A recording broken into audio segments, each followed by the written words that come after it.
Good morning students. हम लोग DF block में डी ब्लॉक तत्वों के सामान्य गुणधर्म पढ़ रहे थे। उसमें हमने परमाणु आकार पढ़ा था, आयन ऊर्जा पढ़ा था, उसके बाद परिवर्तनशील ऑक्सीजन अवस्था पढ़ी, उत्प्रेरक की विशेषताएं पढ़ी। उसके जस्ट बाद हमारा जो गुणधर्म है डी ब्लॉक तत्वों में वो है संकुल यौगिक बनाने की प्रवृत्ति। नेक्स्ट जो हमारा गुणधर्म है वो क्या है? संकुल निर्माण की प्रकृति।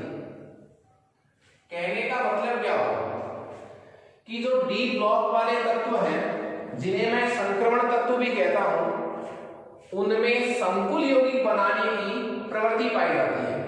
कहने का मतलब ये हुआ कि जो डी ब्लॉक वाले तत्व हैं वो संकुल यौगिक बना सकते हैं। संकुल बनाने का कारण क्या है? क्या कारण है कि डी ब्लॉक के तत्व जो है वो संकुल निर्माण की क्षमता रखते हैं? उसके रीजन ये है, एक तो इन तत्वों का जो आकार होता है वो कैसा होता है? छोटा। इन तत्वों का जो आकार होता है वो कैसा होता है? छोटा होता है। दूसरा, इनमें रिक्त N-1D कक्षक उपस्थित होते हैं। ठीक है, रिक्त D कक्षक उपस्थित होते हैं। D कक्षक उपस्थित होते हैं, वो कैसे हैं? वो रिक्त है। और खाली जब कक्षक पड़े हैं तो उनमें कौन आकर लिगेंड जो है वो एकाकी इलेक्ट्रॉन युग्म देकर धातु से क्या बना लेता है? उपसहसंयोजक बल बना लेता है।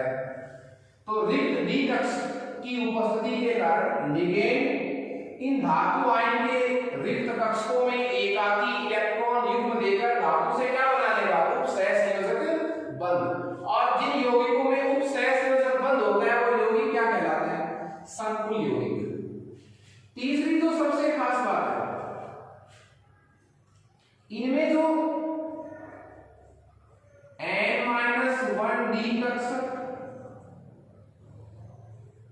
NS कक्षक और NP कक्षक, इन तीनों कक्षकों की ऊर्जा में ऊर्जा लगभग क्या है? समान है। ऊर्जा लगभग क्या है? समान है। इसलिए इन कक्षकों में परस्पर आसानी से क्या हो जाता है? संकरण हो जाता है। और संकृत कक्षकों में कौन आकर? लिगेंड आकर एकाकी इलेक्ट्रॉन युग्म का दान करता है और धातु आयन से क्या बनाता है? उपसहसंयोजक बंध बनाता है। क्लियर है? मैं इस बात को वापस से रिवाइज कर रहा हूं। मैं गुणधर्म पढ़ रहा था संकुल निर्माण की बनाने की प्रवृत्ति। ठीक है, 5 गुणधर्म हम पहले पढ़ चुके थे। ये कितने नंबर का हो गया? 6 नंबर। कि डी ब्लॉक वाले तत्व किन कारणों से संकुल यौगिक बनाने की क्षमता रखते हैं? एक तो इन तत्वों का आकार क्या है? छोटा है। इनमें रिक्त डी कक्षक पाए जाते हैं। इनमें जो कक्षक होते हैं डी वाले, एस और टी, इन तीनों कक्षकों की ऊर्जा लगभग क्या है? समान है। और ऊर्जा लगभग समान होने के कारण इनमें आसानी से क्या हो जाता है? संकरण हो जाता है। संकृत कक्षकों में लिगेंड आता है, एकाकी इलेक्ट्रॉन युग्म का दान करता है और उपसहसंयोजक बंध बनाता है। हमने डी ब्लॉक के तत्वों में एक विशेषता पढ़ी थी, वो थी परिवर्तनशील ऑक्सीकरण अवस्था। ये गुणधर्म किन में पाया जाता है? परिवर्तनशील ऑक्सीकरण अवस्था वाला गुणधर्म कैसे तत्वों में होता है? डी ब्लॉक के तत्वों में। परिवर्तनशील ऑक्सीकरण अवस्था उपस्थित होने के कारण ही जो कैसे तत्व है डी ब्लॉक के तत्व है, मतलब कैसे तत्व है? संक्रमण तत्व है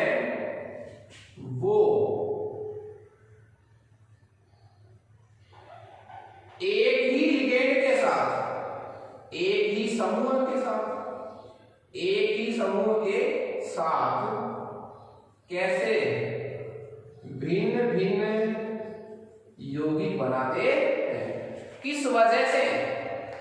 देखिए जैसे मैं ये कह सकता हूं आपको कि कोई एक संक्रमण तत्व लीजिए आप, कोई एक क्या लीजिए संक्रमण तत्व, और उस संक्रमण तत्व में मैं ले लेता हूं किसको, आयरन को। धातु कौन सी ले ली मैंने, आयरन। आयरन की दो अवस्थाएं होती हैं, आयरन प्लस 2 ऑक्सीजन अवस्था भी प्रदर्शित करता है, प्लस 3 ऑक्सीजन अवस्था भी प्रदर्शित करता है। तो एक ही लिगेंड के साथ कितने संकुल बना सकता है, 2। देखिए K4 FeCl6, इस संकुल यौगिक में जब आप आयरन की ऑक्सीजन अवस्था निकालेंगे तो X की वैल्यू कितनी आएगी, 2। यहां आयरन के कौन सी ऑक्सीजन अवस्था में है, +2 में। एक और संकुल यौगिक अपन लेंगे K3 FeCl6, इसमें Fe की ऑक्सीजन अवस्था कितनी आएगी, +3। तो देखिए आप एक ही तत्व, मैंने क्या लिखा था, एक संक्रमण तत्व एक ही समूह के साथ, तो संक्रमण तत्व एक सा ही है, दोनों में आयरन है, एक ही लिगेंड के साथ, दोनों में लिगेंड कौन है, साइनाइड है, के साथ कैसे यौगिक बनाता है, भिन्न भिन्न यौगिक बनाता है। देखिए आप K4 FeCl6 और K3 FeCl6, एक ही धातु एक ही लिगेंड के साथ मिलकर भिन्न भिन्न यौगिक बना रही है। उसका रीजन क्या है, क्योंकि संक्रमण तत्व जो है वो क्या प्रदर्शित करते हैं, परिवर्तनशील ऑक्सीजन अवस्था। सपोज कीजिए यदि आयरन की ऑक्सीजन अवस्था +2 ही होती, +3 नहीं होती, तो ये कितने संकुल यौगिक बनाता, ओनली 1 ऊपर वाला। तो ये हमारे पास गुणधर्म का संकुल निर्माण की प्रकृति। संकुल का निर्माण जब भी होता है, धातु के डी कक्षक जो है परस्पर संकरण की क्रिया करते हैं और उन संकृत कक्षकों में लिगेंड जो है वो एकाकी इलेक्ट्रॉन युग्म का दान करता है और धातु के साथ उपसह संयोजक बंध बनाता है। उसके बाद हमारा नेक्स्ट जो गुणधर्म है वो है रंगीन यौगिकों का निर्माण। रंगीन यौगिकों का निर्माण का मतलब क्या होगा, जो संकुल यौगिक बनाते हैं संक्रमण तत्व वो कैसी प्रकृति के होते हैं, रंगीन प्रकृति के होते हैं साहब। देखिए जब हमारा 7वां गुणधर्म शुरू होगा,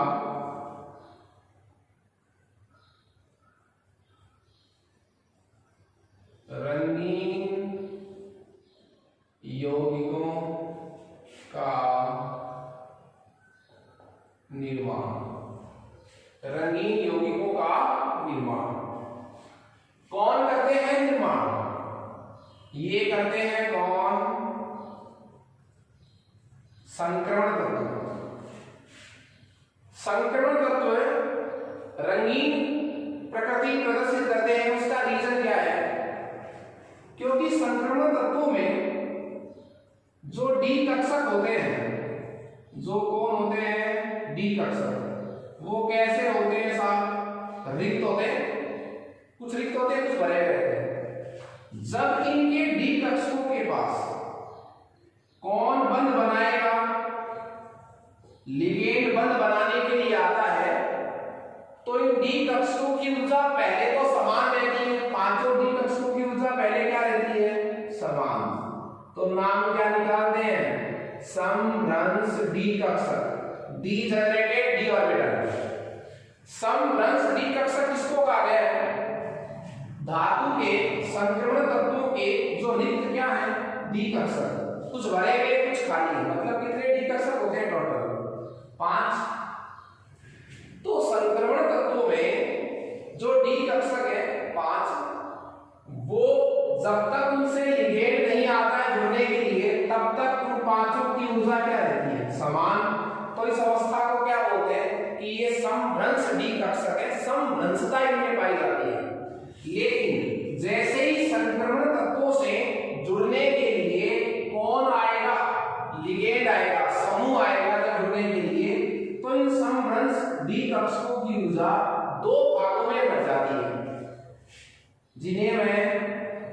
T2G व Eg कहूंगा। इसको अपन और डिटेल से पढ़ेंगे T2G Eg को, कोऑर्डिनेशन कंपाउंड वाला चैप्टर हमारे पास होगा 9th नंबर का उसमें। तो 5 डी कक्षक 2 ऊर्जा तलों में बढ़ गए। कब? जब उस धातु से, उस संक्रमण तत्व से जुड़ने के लिए कौन आएगा? कोई लिगेंड, कोई समूह आएगा। जब आप किसी यौगिक पर जिनमें संक्रमण तत्व पड़ा है, किसी यौगिक पर प्रकाश आपतित करेंगे। क्या आपतित करेंगे? प्रकाश। तो यौगिक क्या करेगा? उस आपतित प्रकाश में से कुछ तरंग दैर्घ्य का प्रकाश क्या कर लेगा? थोड़ा तो क्या कर लेगा? अवशोषित कर लेगा। हमें कलर किसका दिखाई देगा? हमें दिखाई देगा अवशोषित प्रकाश की तरंग दैर्घ्य का पूरक रंग प्रदर्शित। देखिए,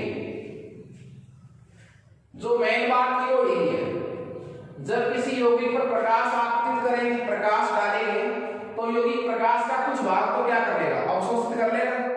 जितना प्रकाश उसने क्या किया है? अवशोषित किया है। अवशोषित प्रकाश की तरंग दैर्घ्य का सप्लीमेंट्री कलर, पूरक रंग, जितनी लैम्डा बच गई, जितना प्रकाश बच गया, उसका कलर आपको दिखाई देगा उस यौगिक में, पूरक रंग। जैसे मान लीजिए किसी समतुल्य यौगिक ने नीले रंग का प्रकाश अवशोषित किया है। मान लीजिए किसी समतुल्य यौगिक ने नीले रंग की तरंग दैर्घ्य का क्या कर लिया? उसने अवशोषण कर लिया है। मान लीजिए किसी यौगिक ने नीले रंग की तरंग दैर्घ्य का क्या कर लिया है? अवशोषण कर लिया है।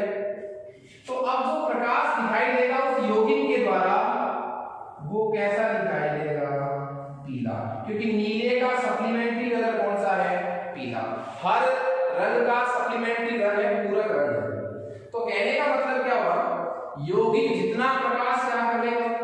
अवशोषित कर लेगा। जितना उसने अवशोषित कर लिया, जो बच गया उस लैम्डा का प्रकाश आपको दिखाई देगा, उसका रंग आपको दिखाई देगा। तो ये हमारे पास गुणधर्म था कि जो संक्रमण तत्व है उनके यौगिक जो है वो कैसी प्रकृति के होते हैं? रंगीन प्रकृति के होते हैं। देखिए, जब प्रकाश को क्या करता है कोई यौगिक? अवशोषित करता है, तो इलेक्ट्रॉन जो है T2G से Eg में या Eg से T2G में क्या कर जाता है? संक्रमण कर जाता है। जब यह इलेक्ट्रॉन जो T2G से Eg में गया या Eg से किसमें गया? T2G में। क्यों गया? जब आपने क्या किया? प्रकाश आपने किया। वो इलेक्ट्रॉन जब वापस अपनी मूल कक्षा में आएगा तो आपको रंग प्रदर्शित करेगा।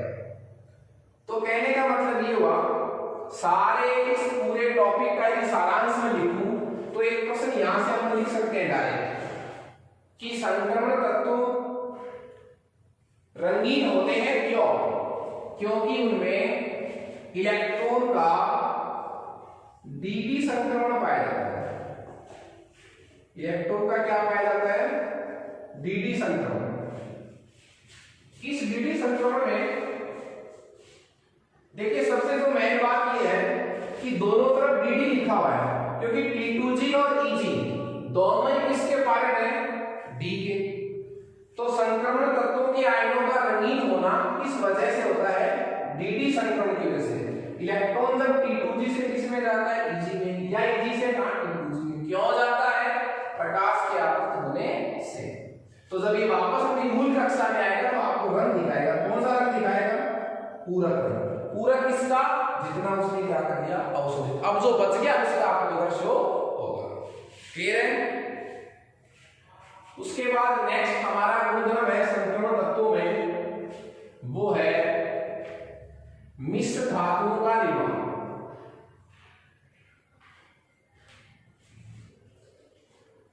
जो संक्रमण तत्व है, मैंने आपको पहले ही बताया था कि जो संक्रमण तत्व हैं वो लगभग क्या सारे ही कैसी प्रकृति के हैं? धात्विक प्रकृति के। कैसी प्रकृति के हैं? धात्विक प्रकृति के। संक्रमण तत्व जो है वो कैसी प्रकृति के हैं? धात्विक प्रकृति के। और धातुएं एक से अधिक मिलकर के बनाती है मिश्र धातु। तो ये जो संक्रमण तत्व है ये भी मिश्र धातु का निर्माण करते हैं। क्यों करते हैं वो अपन इस टॉपिक में पढ़ेंगे कि संक्रमण तत्व जो है वो किस कारण से मिश्र धातुओं का निर्माण करते हैं। देखिए, हमारा जो नेक्स्ट गुणधर्म है वो होगा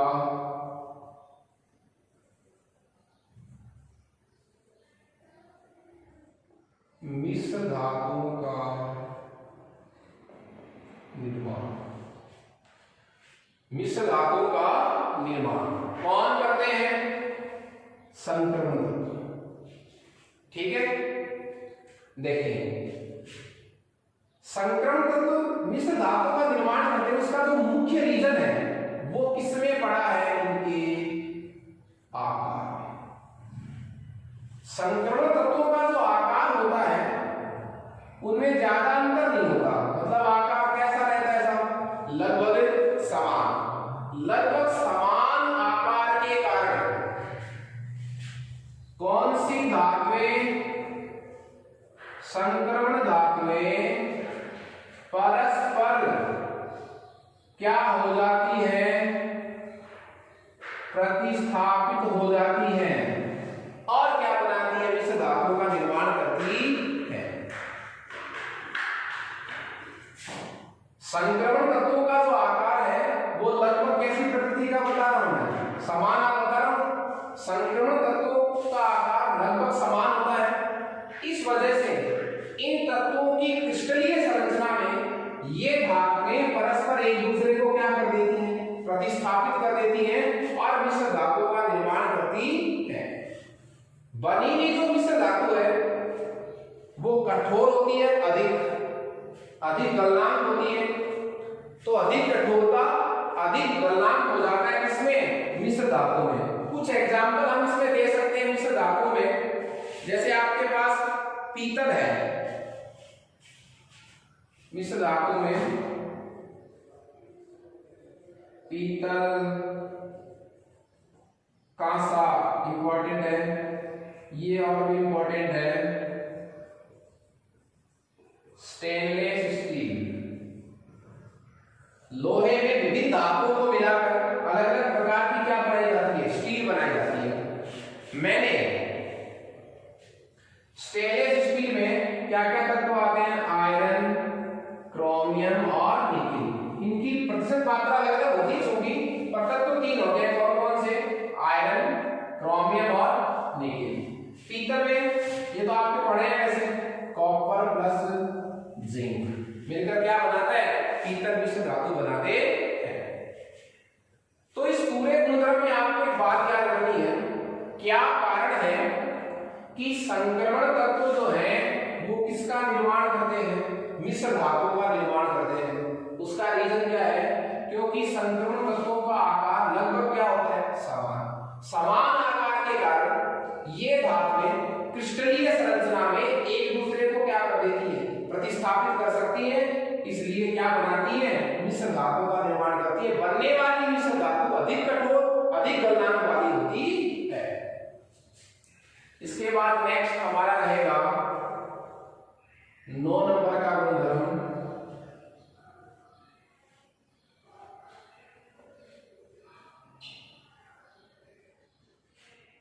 वो रहेगा अंतराकाशी यौगिकों का निर्माण।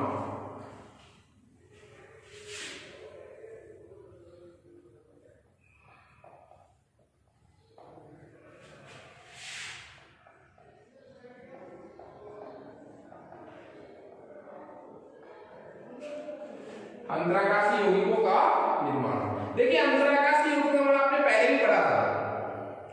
आपको पता है कि संक्रमण तत्व लगभग सारे क्या हैं? धातु हैं। और धातुओं की क्रिस्टलीय संरचना प्रकार की हो सकती है, बीसीसी, एफसीसी, एससीसी और सीसीसी।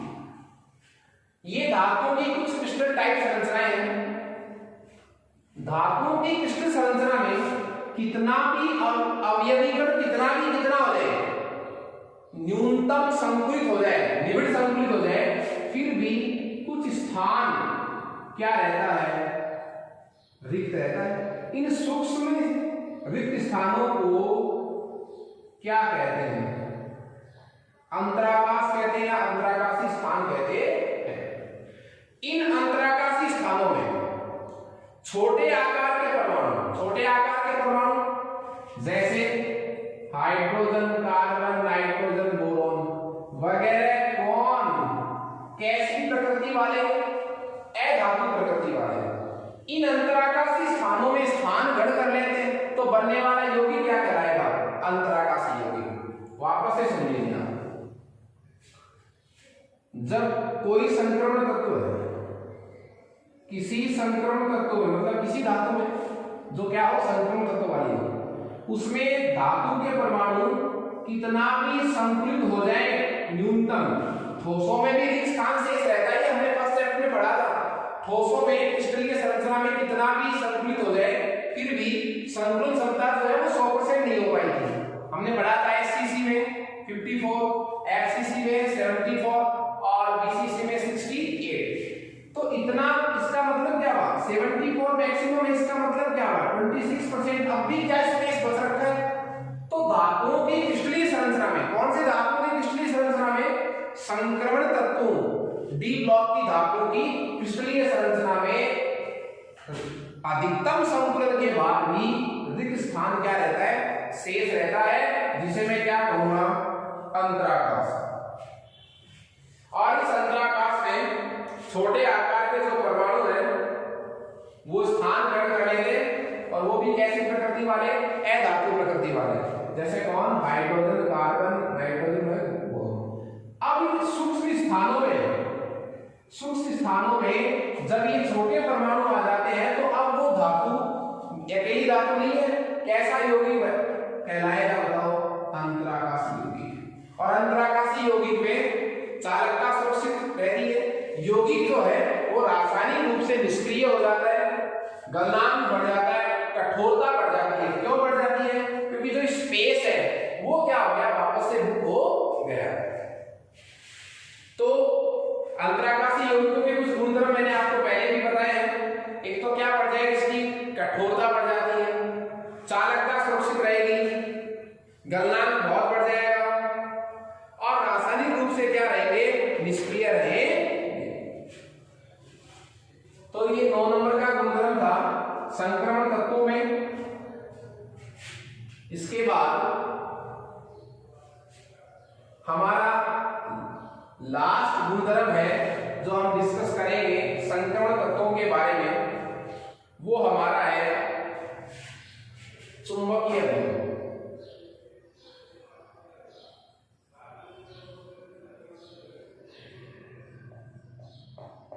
Magnetic property.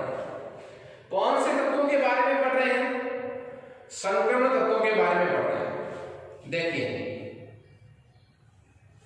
जब मैं ये कहूं आपको कि संक्रमण तत्व जो है वो कैसी प्रकृति रखते हैं,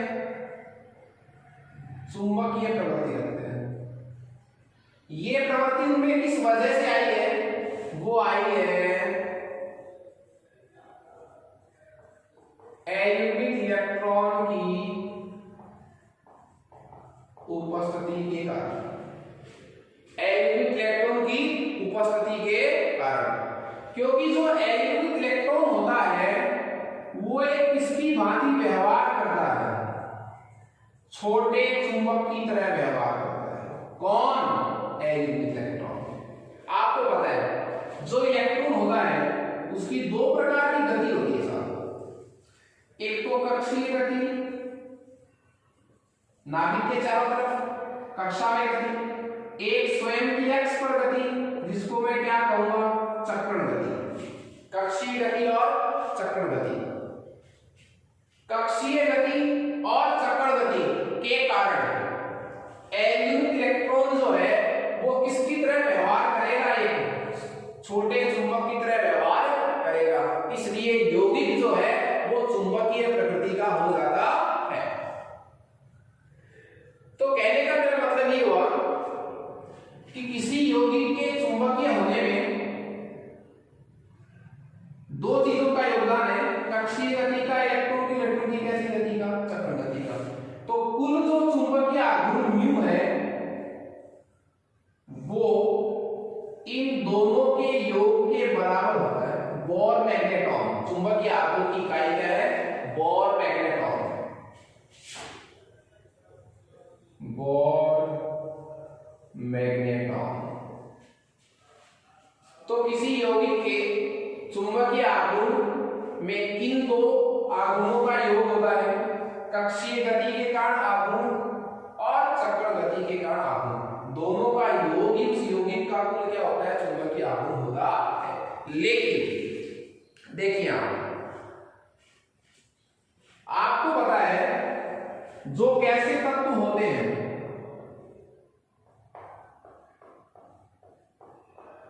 उनमें जो कैसे इलेक्ट्रॉन है बाय-1d वाले n-1d इलेक्ट्रॉन, वो कहां होते हैं, बाहरी सतह पर होते हैं, तो वातावरण से बहुत ज्यादा प्रभावित होते हैं, इसलिए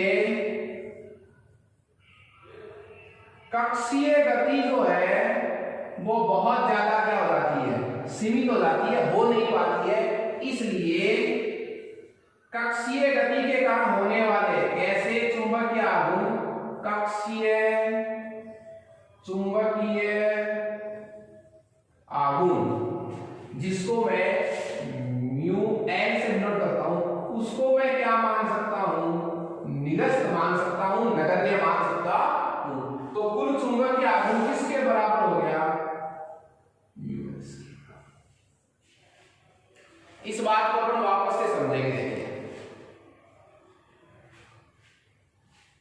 संक्रमण तत्व जो है वो कैसी प्रकृति के होते हैं, चुंबकीय प्रकृति के।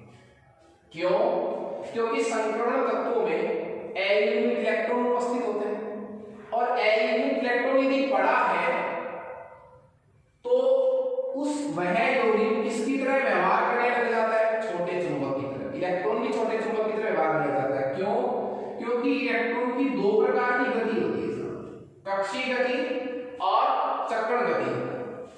कक्षीय गति और चक्रण गति, कक्षीय गति तो किसके चारों तरफ, नाभिक के चारों तरफ कक्षा में गति, स्वयं के अक्ष पर भी गति करता है पृथ्वी की तरह, तो चक्रण गति। इसलिए इन दो गतियों के कारण उस एल्यूमिनियम इलेक्ट्रॉन में दो प्रकार का चुंबकीय आघूर्ण उत्पन्न होता है, एक तो चक्रण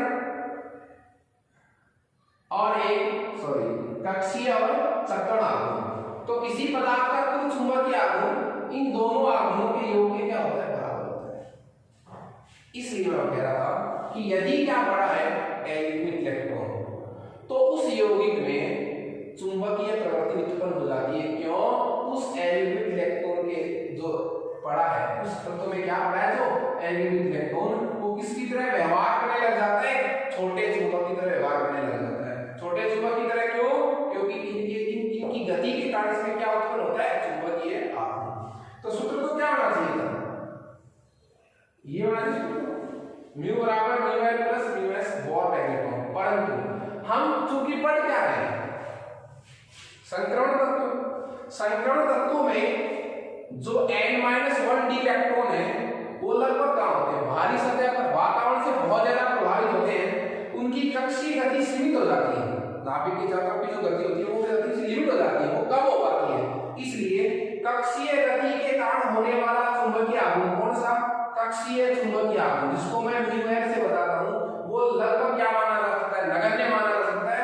इसलिए पदार्थ का कुल चुंबकीय आघूर्ण ओनली किसके बराबर हो गया, चक्रण चुंबकीय आघूर्ण के बराबर मैं कह सकता हूं। यदि संक्रमण तत्व जब संकुल यौगिक का निर्माण करता है, जब संकुल यौगिक का क्या करता है, निर्माण करता है, तो उनमें चुंबकीय आघूर्ण की जो गणना है वो एक सूत्र द्वारा की जाती है।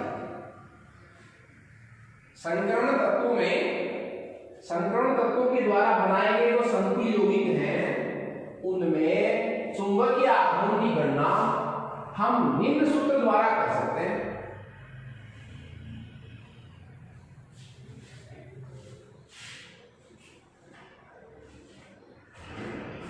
देखिए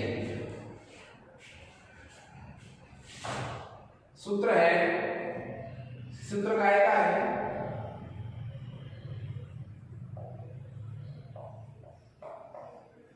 संकरण तत्वों द्वारा निर्मित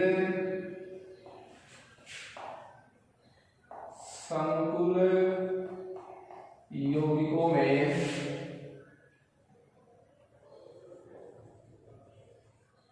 चुंबकीय आघूर्ण ज्ञात करना। उसके लिए सूत्र है म्यू बराबर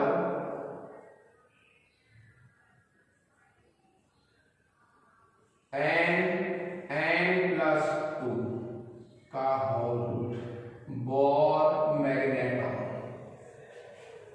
ये हमारे पास सूत्र होगा और सूत्र का है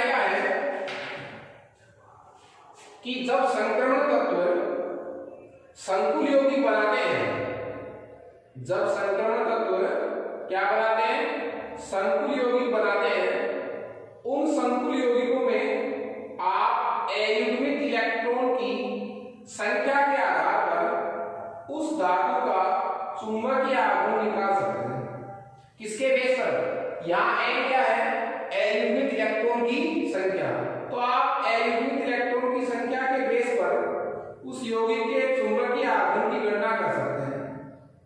और इसके लिए आपको सूत्र बताया गया है म्यू बराबर n प्लस 2 का होल रूट बोर मैग्नेटॉन। हम इसमें एग्जांपल लेंगे, अलग अलग एग्जांपल। ये बोर मैग्नेटॉन जो है वो चुंबकीय आघूर्ण को मापने की इकाई है। वैसे एक जो बोर मैग्नेटॉन होता है वो होता है EH, इलेक्ट्रॉन का आगे से H लांस स्थिरांक है 4 पाई mc, C प्रकाश का वेग है, m इलेक्ट्रॉन का द्रव्यमान है। एक बोर मैग्नेटॉन किसके बराबर होता है, EH अपॉन 4 पाई mc। ठीक है, ये सूत्र इंपॉर्टेंट है, सूत्र काय का है। यहां n बराबर क्या हो जाएगा, n बराबर हो जाएगा अयुग्मित इलेक्ट्रॉन की संख्या।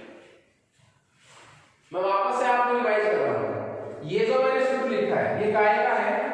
जब संक्रमण तत्व संकुल यौगिकों का निर्माण करते हैं तो उन संकुल यौगिकों में आप चुंबकीय आघूर्ण ज्ञात करने के लिए इस सूत्र को अपना सकते हैं। इसमें एग्जांपल लेंगे हम। सबसे हमारा जो पहला एग्जांपल है वो रहेगा स्कैंडियम। पहला एग्जांपल क्या रहेगा, स्कैंडियम। परमाणु क्रमांक 21, इसका विन्यास लिखेंगे आप। विन्यास आएगा 3d1 4s2। तो स्कैंडियम प्लस डी का विन्यास क्या होगा, ये हो गया संक्रमण तत्वों का आयन। स्कैंडियम प्लस 3d सही का तत्व है। इलेक्ट्रॉन कितने हो गए इसमें, 18। कितने हो गए, 18। तो विन्यास क्या होगा, 4s0 3d0। यहां तो इलेक्ट्रॉन है ही नहीं, तो यहां अयुग्मित इलेक्ट्रॉन की संख्या कितनी है, 0। तो आप इस सूत्र में एक 0 रखेंगे तो आंसर किसका आएगा, म्यू बराबर 0.0 बोर मैग्नेटॉन। क्लियर है। दूसरा एग्जांपल,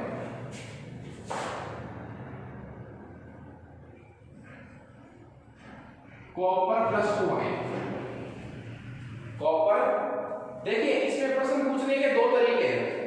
या तो आपको सीधा एक इसका सूत्र दे देंगे आयन का, आपको इलेक्ट्रॉन की संख्या निकालनी है, इलेक्ट्रॉन की संख्या, या फिर आपको पूरा सूत्र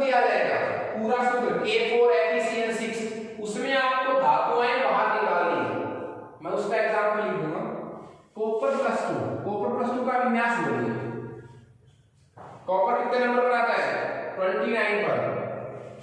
कॉपर का विन्यास क्या होता है? कॉपर का 3d10 4s1। ये तो किसका विन्यास है? कॉपर का। हमें किसका लिखना है? कॉपर प्लस 2 का। तो 2 इलेक्ट्रॉन निकालने, यहां से एक यहां से चला गया और एक यहां से चला गया, 3d9। आपके पास आ गया कॉपर प्लस 2 का विन्यास क्या? 3d9 4s0। अब हमें कॉपर प्लस 2 का चुंबकीय आघूर्ण ज्ञात करना है, तो हमें किसकी वैल्यू चाहिए? सूत्र क्या मांग रहा है? सूत्र मांग रहा है किसकी वैल्यू? n की वैल्यू। n क्या है यहाँ पर? एलिमेंट इलेक्ट्रॉन की संख्या। तो हमें इसमें एलिमेंट इलेक्ट्रॉन की संख्या ज्ञात करनी है, तो लिखिए विन्यास। ये तो 0 है, 3d को लिखिए। d कैसा भी हो, कितने कक्षक होते हैं? d में 5, 1 2 3 4। ये कितने कक्षक हो गए? 5। एक प्रकार का जादू भी है, मैंने 4 लाइनें खींची है, कक्षक कितने बन गए? 5। ठीक है, तो इस 3d में आप कितने इलेक्ट्रॉन भरेंगे? 9। 1 2 3 4 5 6 7 8 और 9। ये सारे इलेक्ट्रॉन को कैसे पढ़े? जोड़े में पढ़े, युग्म में पढ़े, वो एक सिंबल पढ़ा है। तो यहां से n की वैल्यू कितनी आ गई? 1। तो कॉपर प्लस 2 आयन में एलिमेंट इलेक्ट्रॉन की संख्या कितनी हो गई? 1। ये वैल्यू आपको सूत्र में रखनी है, म्यू बराबर 1 1 प्लस 2। n की जगह 1 रखा है मैंने, तो 2 1 3 3 एकम 3, तो √3 को आप आगे सॉल्व कर सकते हैं। Bore magnetron, bore magnetron. तो 3 का रूट निकालना पड़ेगा। इसका आंसर कितना आएगा? 1.73 के लगभग आएगा। इसके बाद एक और एग्जांपल जिसमें एलिमेंट इलेक्ट्रॉन की संख्या जो है वो 3 हो सकती है, इसमें तो एक 2, तो निकिल का एग्जांपल ले सकते हैं, Ni+2। ये बोर्ड में आया हुआ है बहुत पहले। निकिल प्लस 2 का आपको क्या याद करना है? चुंबकीय आघूर्ण। तो पहले आप निकिल का विन्यास लिखिए। निकिल 28 नंबर पर आता है। बायतन कोष का विन्यास हो गया 3d8 4s2। ये तो किसका विन्यास है? निकिल का। हमें विन्यास किसका लिखना है? निकिल प्लस 2 का। प्लस 2 का मतलब क्या हुआ? 2 इलेक्ट्रॉन बाहर भेज रहे हैं, तो ये भेज दिए साहब बाहर 4s0। वहां से क्यों भेजे? क्योंकि बायतन 4s है, लास्ट कोष 4 है। तो विन्यास क्या बचेगा? 3d8। इसको लिखिए आप 1 2 3 4। ये 3d 1 2 3। मैं ऐसे क्यों कर रहा हूं? ऐसे क्यों नहीं कर रहा? 1 2 3 4 5 6।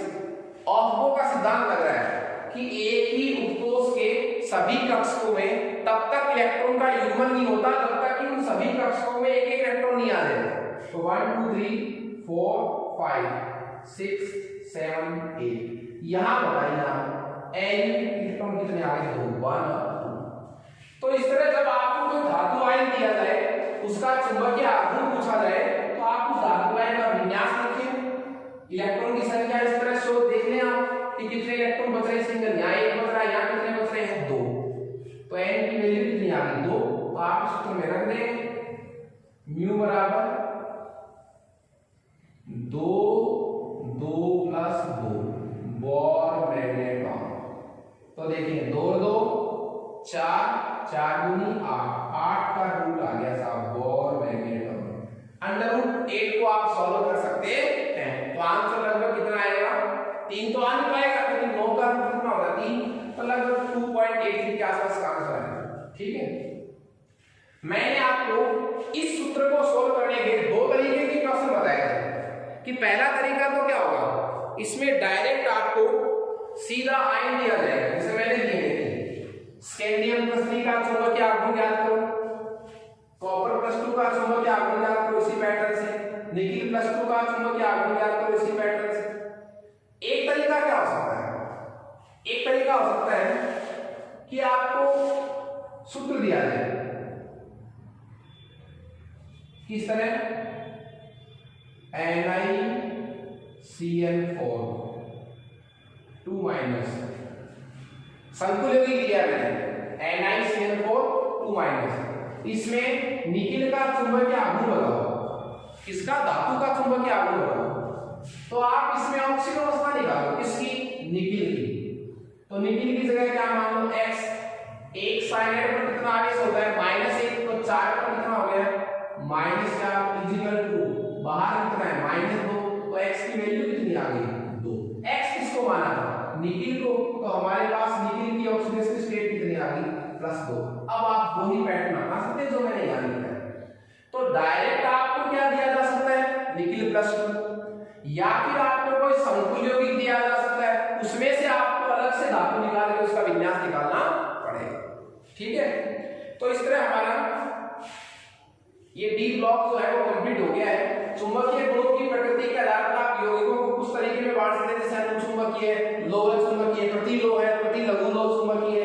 ठीक है, वो अपन फर्स्ट चैप्टर में, लास्ट टॉपिक हमारा यही था, वो हम पढ़ चुके हैं, तो इसको हम रिपीट नहीं करेंगे। ओके, चैप्टर हमारे पास था डी और एफ ब्लॉक एलिमेंट, जिसमें हमने आज डी ब्लॉक को कंप्लीट कर लिया है।